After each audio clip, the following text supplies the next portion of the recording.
Coming up on We Talk News this week, weed tax passes booze tax in Massachusetts. It's not the only state that is seeing this trend.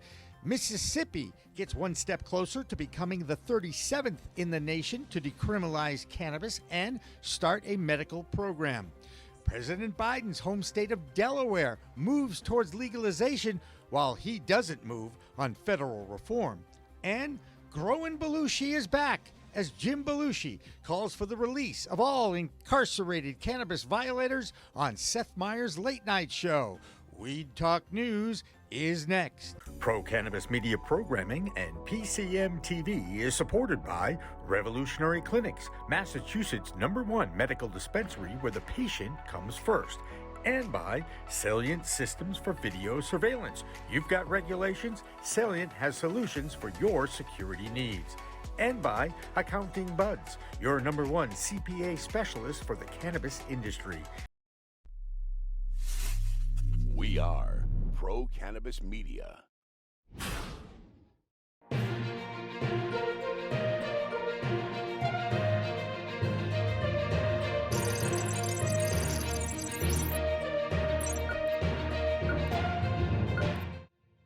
Hi, everyone. I'm Alaina Pinto for Pro-Cannabis Media, and welcome to this week's episode of Weed Talk News. If you needed any more convincing that cannabis is here to stay, look no further than Massachusetts. The Bay State has allowed adult use cannabis sales for the past 5 years, but for the first time, weed is now beating out booze when it comes to bringing in tax revenue. So with a closer look at the dollars pouring in and more from the Bay State, Ron Marshalsea kicks things off with this week's Massachusetts Report. I'm Ron Marshalsea with the Massachusetts Cannabis Report for Weed Talk News. State data shows Massachusetts is officially collecting more tax revenue from marijuana than alcohol. As of December 2021, the state took in $51.3 million from alcohol taxes and $74.2 million from cannabis at the halfway point of the fiscal year. The Bay State has seen overall $2.54 billion in adult use marijuana purchases since November 2018. And according to a report released by the Marijuana Policy Project earlier this month, states that have legalized marijuana have collectively garnered more than $10 billion in cannabis tax revenue since the first licensed sales started in 2014. Now that the slopes of the Northeast are covered in snow again, some of you may want to get back out and ski, and some will do it with a little bit of cannabis in their system, but obviously not too much. But if you do, the ice water hash-infused edibles that you can pick up at Canna Provisions in the Berkshires pairs well with a day on the slopes. The ice water hash is like your ticket to all the good stuff from the plant without any solvents or chemicals used in extraction. Whether you're new to the slopes or a veteran of them, Canna Provisions suggests these to bring a full-body effect with consistent dosing and fantastic flavor. And finally, NECAN will have a special guest delivering the keynote speech at NECAN Boston on Saturday, March 19th. The guest is the father of the legal industry himself, Mr. Steve D'Angelo. Steve D'Angelo is the founder of the Last Prisoner Project and one of the nation's premier cannabis advocates. The 2022 New England Cannabis Convention will be at the Heinz Convention Center from March 18th to the 22nd. That's this week's Massachusetts Cannabis Report. For Weed Talk News, I'm Ron Marshalsea.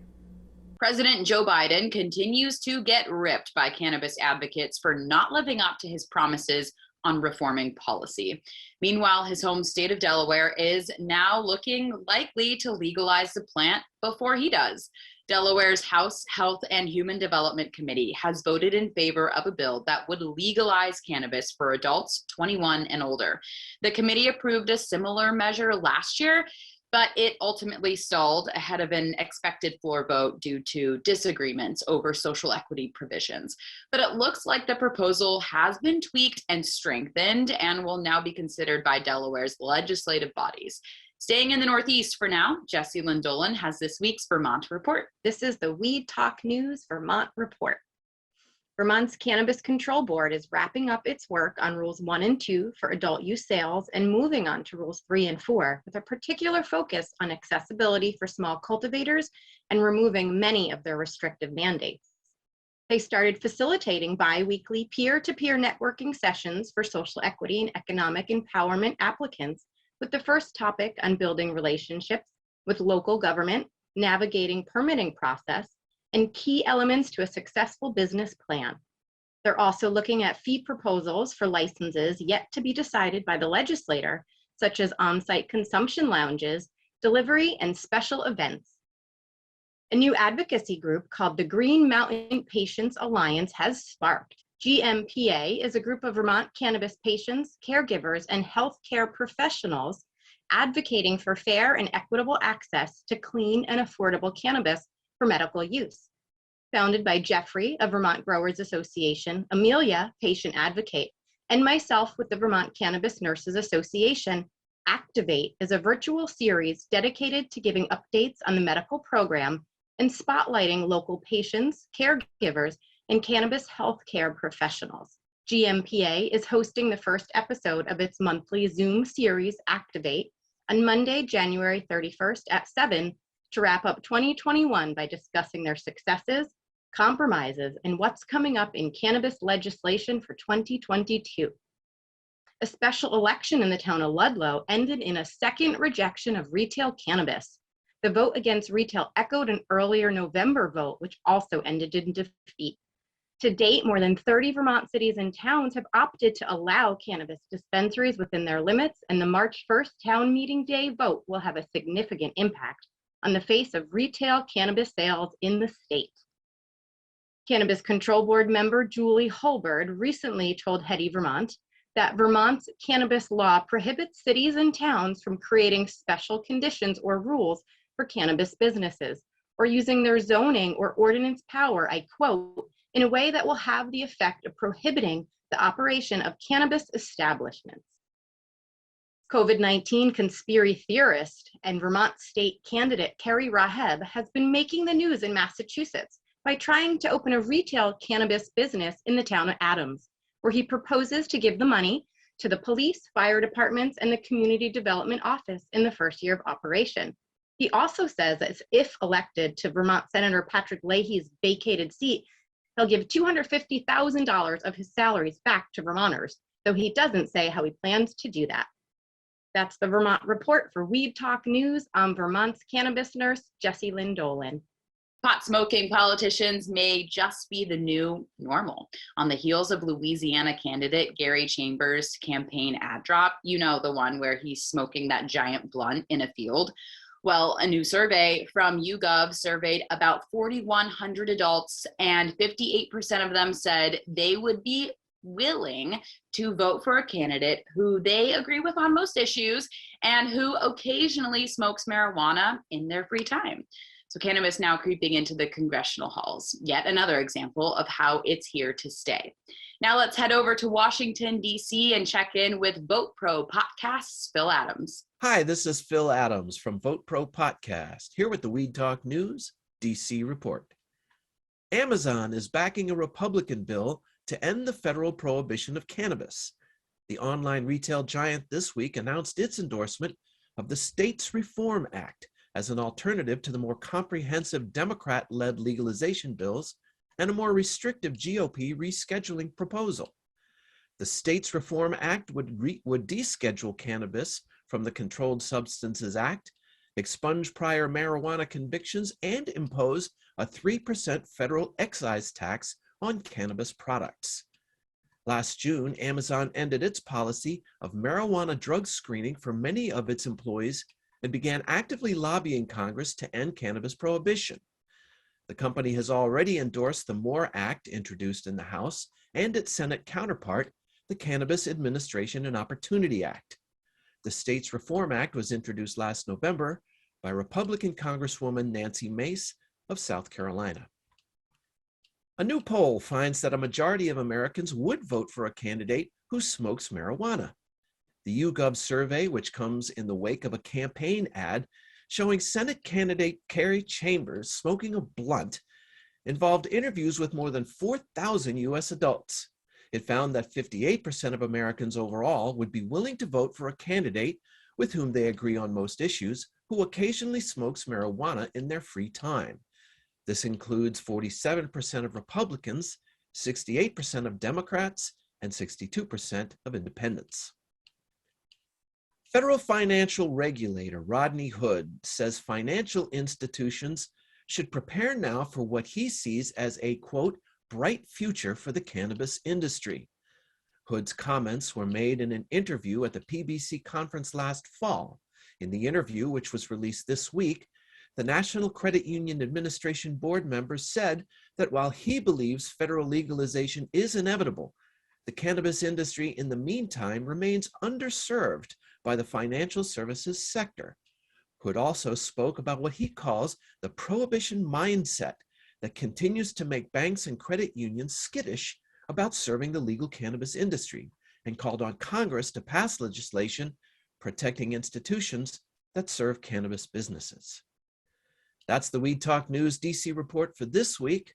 I'm Phil Adams from Vote Pro Podcast. Actor and cannabis entrepreneur Jim Belushi used an appearance on Late Night with Seth Meyers this week to not only promote his new Grow show, but also to call out all that's still wrong about cannabis incarceration. While talking about his new Discovery show, Growin Belushi, a show about the actor's cannabis farm in Southern Oregon, he took a stance for farmers and those who are currently behind bars for cannabis, who he called pioneers of the industry. Hey, I want to talk about some of your charitable work, and I know we discussed this last time, but the Last Prisoner Project is something you're involved with that is actually, especially now that we're living in a world where we do have, legal, marijuana farms. Farmers like yourself, you're talking about it's just agriculture now, but we have so many people who are still in prison for their marijuana. Yeah, well, they were the pioneers for the cannabis industry. They're the ones that took the arrows. They're the ones that went to jail for non-violent cannabis crimes, whether they had, an ounce or 3 pounds on them. They were trying to make a living for their family. And when they get thrown into prison, it collapses that family, creates more trauma. There are 40,000 men and women incarcerated right now for non-violent cannabis crimes. So the Last Prisoner Project I do with Steve DeAngelo and Mary Bailey, we are writing letters to states attorneys. We've gotten a lot of people out. We got Richard DeLucy out of Florida. He was in jail for 32 years, the longest cannabis, guy incarcerated, and he's free. And so it's happening. It's happening. The state's attorneys are the people that we're really trying to hit, and it's moving along, but it never stops. So if you want to write or donate to the Last Prisoners Project, it'll be a good thing to do for your community and help these families come back together. You can catch more of Belushi in the second season of his show Wednesday nights on Discovery. While the legal bud industry seems to be booming in the Midwest, there's now a back and forth battle brewing over unionization in dispensaries. Shops in Ohio, Illinois, and Missouri all have seen instances of votes to unionize dispensary employees, but it seems some are now backing out.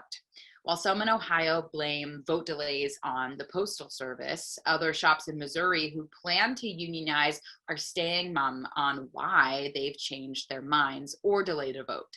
With more happening in the Show Me State this week, let's check in with Brandon Jones for this week's Missouri Report. Hey everybody, it's Brandon Jones again from Distribution Maven with the Missouri Cannabis Report for Weed Talk News. And yeah, we thought unionization was coming on pretty quickly here in Missouri, and then all of a sudden a big pause. So I will put some research in for next week and ask the back channels and see what I can come up with why this was paused so quickly and why nobody's talking about it. My first story today comes out of Marijuana Moment. It's talking about the legalization makes differing approaches to expungement. And that's kind of what I want to focus on today is just the three differences between the expungement cases. So for legal Missouri, they want to be on a timeline where misdemeanors are done first, and then the harder cases would be done, obviously in a timeline. The biggest thing there is anybody over 3 pounds would not get expungement and would not be released. So that's a pretty serious thing that, would not be letting those people out. For Fair Access Missouri, they would actually make every single person file a petition and pay a $100 fee to get expungement.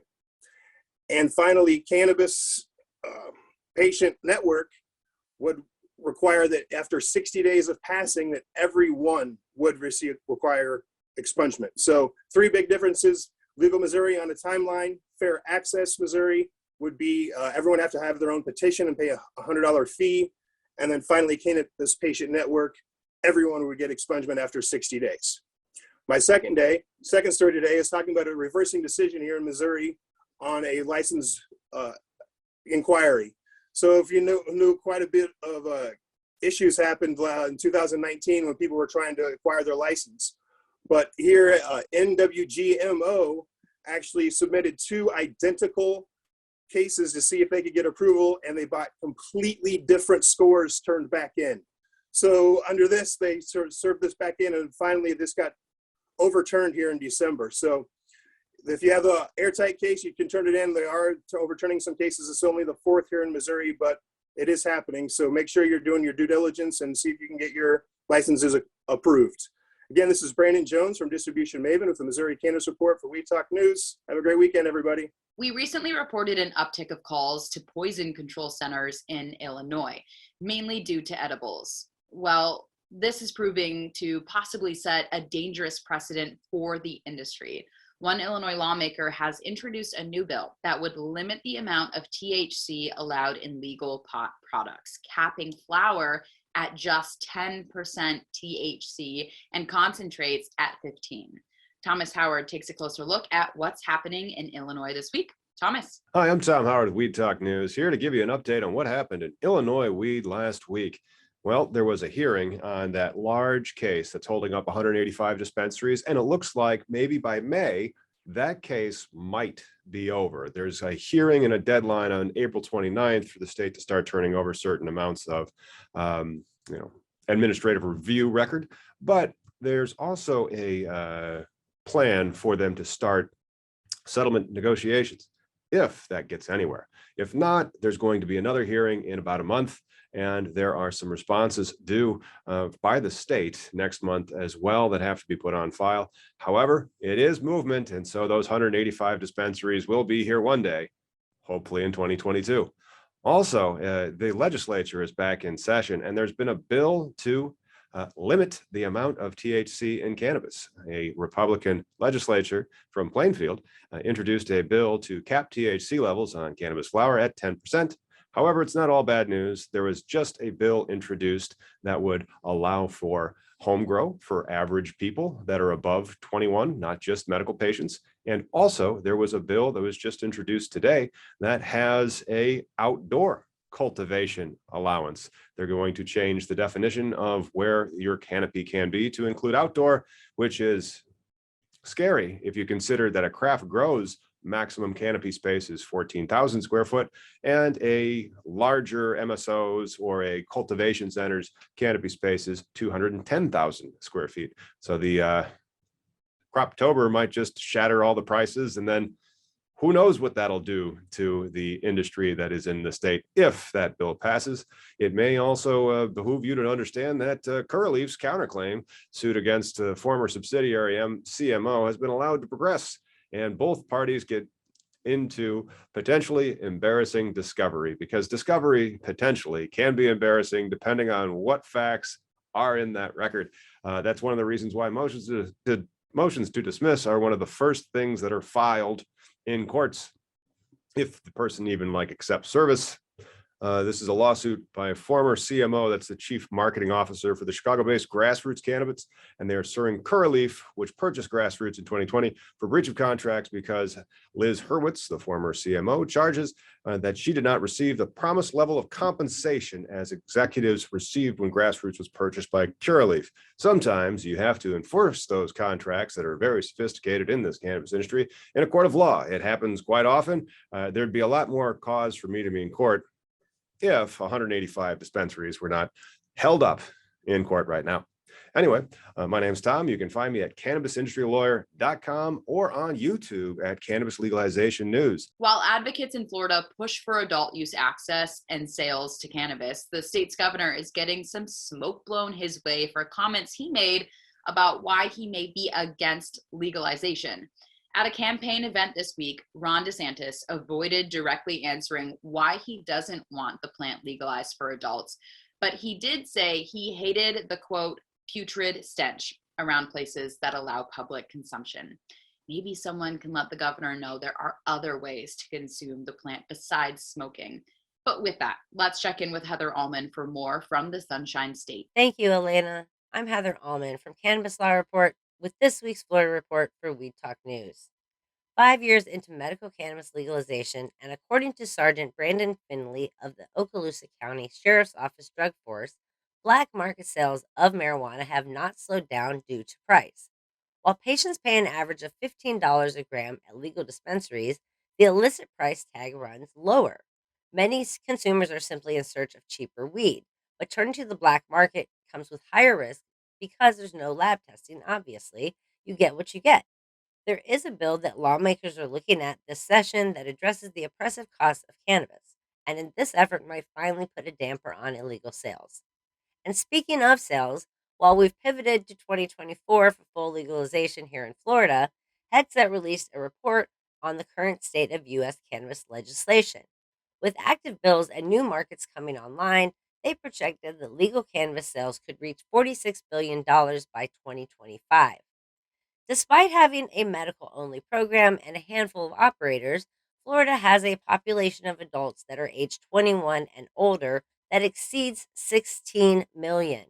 And our sales are expected to reach $3.2 billion annually by 2025. This will make Florida the second largest in cannabis sales, only to California as number one. In hot pursuit of a larger piece of this Florida market is Curaleaf, who has quickly expanded their retail and cultivation footprint in the state, making significant gains in the last year by doubling their market share and bringing additional dispensaries online, including 2 in the last week alone. Curaleaf President Matt Darren promises continued growth and expansion this year, along with new innovative products.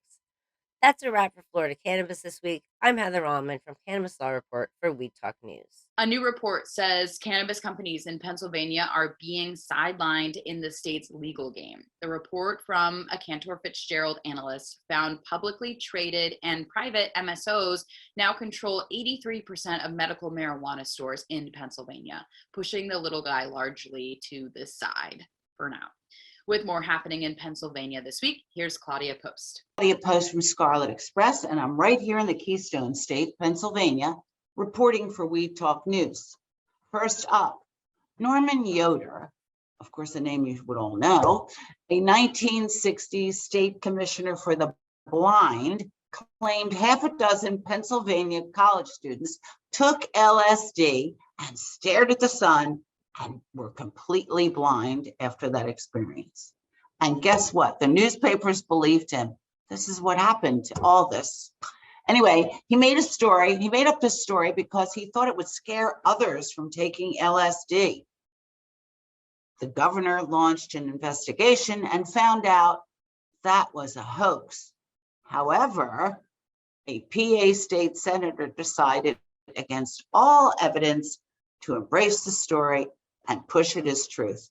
It's almost unbelievable. It was a perfect moral panic story to sell folks on being scared of psychedelic drugs and counterculture hippie people. Today, of course, psychedelics are becoming more and more mainstream. It's now common for them to be used in therapy sessions, and acceptance is growing around microdosing to deal with everyday life. And everyday life needs dealing with at this point. In Philly, the Sound Mind Center and Philadelphia Psychedelic Society each have hundreds of people on their waiting lists. Cannabis consumers seeking employment opportunities can now narrow the hunt thanks to a new search engine created by Damian Jordan, a Philadelphia entrepreneur. The name of the search engine is Finally. And what is this research and resource going to help our cannabis brothers and sisters? It's going to help them in their job search because it will list companies that are accepting and will not drug screen for onboarding purposes. That's really progress. Damian said, we want to match people with transparent employers who have transitioned out of old school policies and who know the future, of course, is legalization. And next up, I'm happy to report that the home grow bill has been presented, finally. Lots of discussion, it's finally been presented.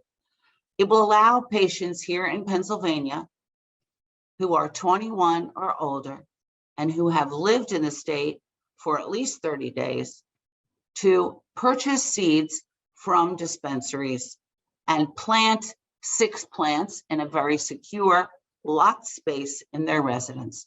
Tremendous progress for home grow. So that's a wrap for this week for our Pennsylvania Cannabis Report. I'm Claudia Post from Scarlet Express, and I'll be back next week to talk about what's hot, what's not in Pennsylvania. So from Weed Talk News, have a great week. A bad batch of bud is prompting a massive recall on California shelves. The California Department of Cannabis Control says Headbanger flower sold by Claiborne Company between November and now is contaminated with black mold. Now they're asking customers to double check their packages of pot and throw out anything produced from the bad batch. Christopher Smith takes a closer look at what else is happening in this week's California Report. Thanks for the nice intro. Here's the 4th California Roundup for 2022 for Weed Talk News. It's almost February, which means the Sisters of the Valley are at it again. You may have heard of the hemp-bearing nuns from California's Central Valley, and between February and March this year, they will be mailing approximately 13,000 high CBD hemp seeds to 1,000 of their customers as a thank you. Sister Quinn says, "We have a strong calling to be the Johnny Appleseed of the hemp industry and share our seeds. If we could sell them, we could make $1 million, but the seeds were a gift to us from the goddess, and we need to re-gift them to the people." Now in California, generosity like this is very normal. The Shangri-La Care Center, a longtime Southern California business, has lost a years-long legal battle to be reimbursed by its home county for what it contends were improper raids that confiscated and destroyed $75 million worth of cannabis in 2015 and 16. Some of the product was returned 4 years later, but of course by then it was ruined. The company didn't file for damages until 2020, and the judge said, "Too late. Hope their lawyers have insurance. Otherwise, Shangri-La is completely SOL." One of the major disasters of the California regulatory mess is provisional licensing, which are the business version of tricycles when other states are riding big boy bikes.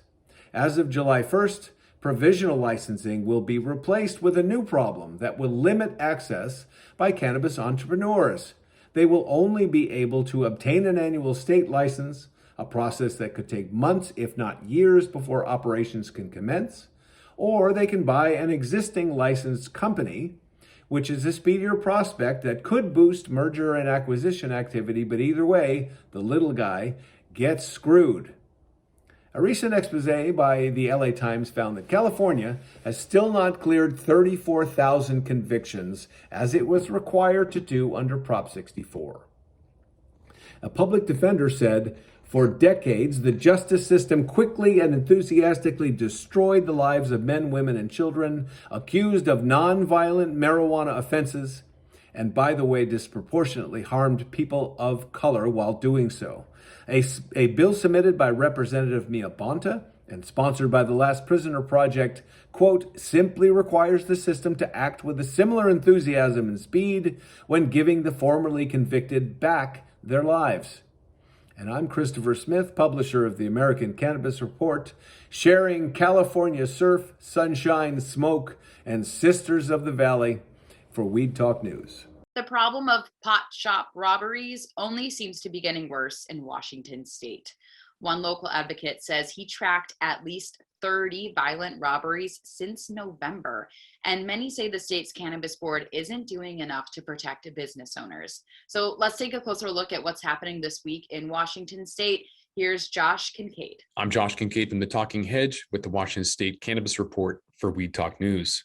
While Washington has one of the nation's most mature cannabis industries, the state's Liquor and Cannabis Board employs a gotcha culture. A follow-up from our report 2 weeks ago that licensed businesses in Washington state, particularly processing and retail operations, are expressing concerns that burdensome taxes and state regulations are hindering their ability to scale up due to a nationwide high excise tax of 37%. Washington state marks its 10-year milestone, and yet reforms are needed to address issues such as a high tax and a gotcha regulatory scheme, as well as a shortfall in minority participation. The regulatory hostility can be seen with the state's regulators cracking down on minor matters and penalizing cannabis operators more than their liquor and tobacco industry counterparts. A study was conducted last year and calculated the economic impact of adult use cannabis totaling $2.7 billion in revenue and over 18,000 jobs in the state. Yet companies still face a funding squeeze. More needs to be done to make sure the state's cannabis industry is more competitive if and when the federal government legalizes cannabis. And despite that growth, the program's challenges impact the industry, such as Washington State struggling to adopt a model that embraces greater minority participation. Next week, you're going to find out about Washington State's arrest protection bill. But with that, we're going to have to roll up this Washington State Cannabis Report. I'm Josh Kincaid from the Talking Heads reporting for Weed Talk News. Don't forget to like, share, and subscribe, or don't, and I'm out.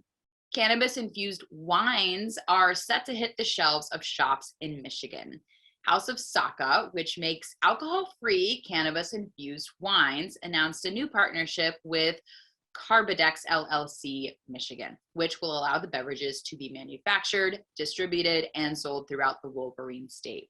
And with that, let's check in with Michigan Normal Executive Director Rick Thompson for this week's Michigan Report. Hello again, everyone. This is the Michigan Report with Rick Thompson on Weed Talk News. Let's begin. Well, a lot of things happened after the MI Legalized Coalition passed the adult use cannabis bill in 2018.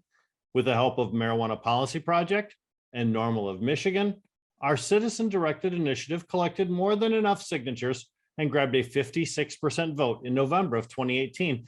Almost immediately after our success, the Republican legislature rushed through a bill changing the rules which govern petitioning. It passed and was signed by the governor within 2 months of our success at the ballot box. Now, those changes included a geographic requirement that no more than 15% of signatures could originate from a single county, and that petition signature collectors had to register with the state before the clipboard could hit the streets. Now, those are unconstitutional provisions, the Michigan Supreme Court said in a ruling this week, and of course, we all said that at the time the bill was passed. The two other petition drives successfully made the ballot in 2018, including the redistricting proposal and the voters' rights laws.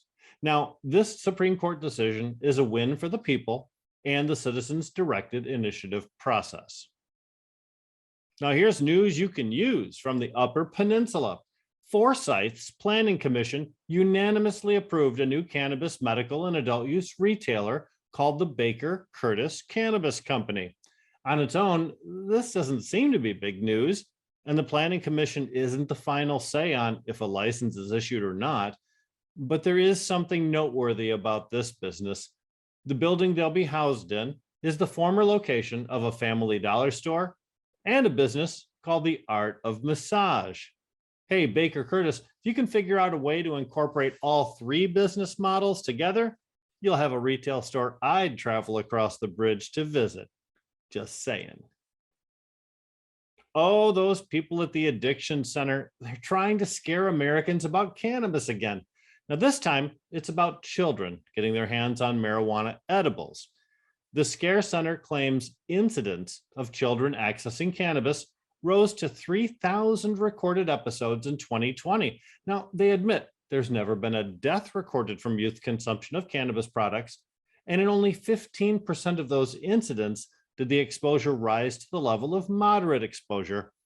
And the most at-risk group of children were those from 3 to 5 years of age.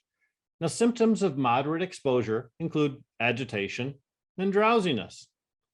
Hey, Scare Center, this perfectly describes all kids from 3 to 5 years of age. Try finding a 3-year-old who isn't agitated by something their siblings do and who doesn't get drowsy every time they get put in a car seat. Now, the Scare Center suggests better labeling to keep kids away from cannabis products. I hate to break it to you, but kids at 3 years old can't read. I think the scare tactics are the real addiction of issue here. Now, maybe we should put a warning label on you, Addiction Center. And Michigan State University is continuing their research into cannabinoid treatments for COVID-19, according to a new report appearing at Cannabis Business Times. Now, the study is being performed in conjunction with GB Sciences, and it'll analyze the ability of cannabinoids to dampen viral hyperinflammatory responses. Now, these cellular responses are similar to what happens in cells during a COVID-19 infection. The goal is to put cannabis-based medicine at the site of an inflammatory response. And this is a follow-up to last year's study from the same research team into the use of cannabinoids to halt the destructive bodily response known as a cytokine storm. And that's it for the Michigan Report with Rick Thompson on Weed Talk News. Overseas in Asia, Thailand continues to make waves with weed. This week, the country's narcotics board said it would remove cannabis from its official drug list, paving the way for people in Thailand to grow the plant themselves. Under the new rule, folks can grow plants at home after notifying the local government. It just can't be used for any commercial purposes without further licensing. And with more from the wide world of weed overseas, Stephen Arthur George has this week's European Report. I'm Stephen Arthur George from Kai Advisors in Lisbon, Portugal. This is the European Cannabis Report for Weed Talk News. As January comes to a close, the European cannabis market is gaining momentum. In the past 6 months, 3 European countries have made changes to cannabis regulations at an adult use level. Malta and Luxembourg being the first 2 countries, which now both allow the cultivation of cannabis at home. Germany was the biggest news of the last 6 months, where the new coalition government recently stated that they would move forward with the regulation of adult use cannabis. Down south in France, patients now have access to new medical cannabis products. Panaxia and Naraxipharm announced the first export of sublingual tablets to France. These will be available to some of the 3,000 patients in the ongoing medical cannabis trial. If successful, there's said to be anywhere from 300 to 700,000 eligible patients in France. Also in France, the higher court removes the ban on CBD flowers. Less than a month after banning CBD flower sales, the ban has been removed. The French higher court removed the ban on Monday, saying it was disproportionate. It is unclear what action will be taken next, but for now, CBD flowers are again okay to be sold in France. That's the European Cannabis Report. I'm Stephen Arthur George from Kai Advisors, reporting for Weed Talk News. And finally, the dog days of prohibition are over in Montana. As the state works to incorporate legal weed into everyday life, law enforcement agencies are looking down new paths for canines trained to sniff out weed. While new canines will not be trained to sniff out cannabis at all, there are some pups certainly on the force who know no other way of duty. So for now, they may occasionally go sniffing for the plant in places it's not allowed, like the county jail. But otherwise, they'll get to enjoy an early retirement until law agencies figure out the best way to retrain those snouts. It's certainly a whole new world of weed out there for us and the dogs, and remember to use it wisely. For now, I'm Alaina Pinto for Pro Cannabis Media and Weed Talk News. We'll see you next week. Weed Talk and In the Weeds are 2 productions of Pro Cannabis Media supported by Revolutionary Clinics, one of the top medical cannabis dispensaries in the Massachusetts area, now with 3 locations in Greater Boston, 2 in Cambridge and 1 on Broadway in Somerville. Rev Clinics has a patient-first mission. They will customize your needs as a medical patient with the proper titration and combination of strains, flavors, and products. Rev Clinics, where the patient comes first.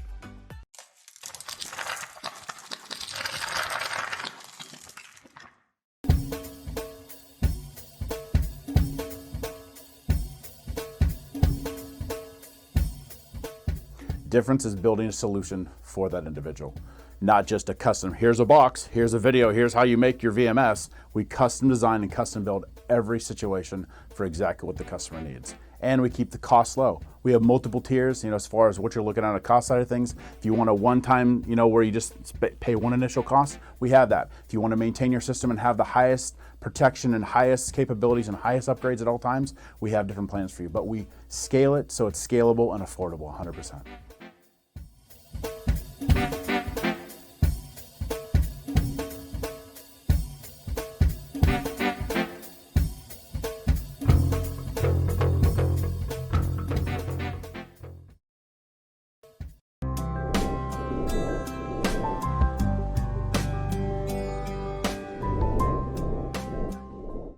Pro Cannabis Media programming is available live and on demand on our Facebook page at Pro Canna Media, on Instagram at Pro Cannabis Media, on LinkedIn also at Pro Cannabis Media, on YouTube and YouTube Live on Pro Cannabis Media, Twitter at Pro Canna Media, and on twitch.tv/Pro Cannabis Media. So share, and subscribe to all of our content, newsletters, and shows live or on demand.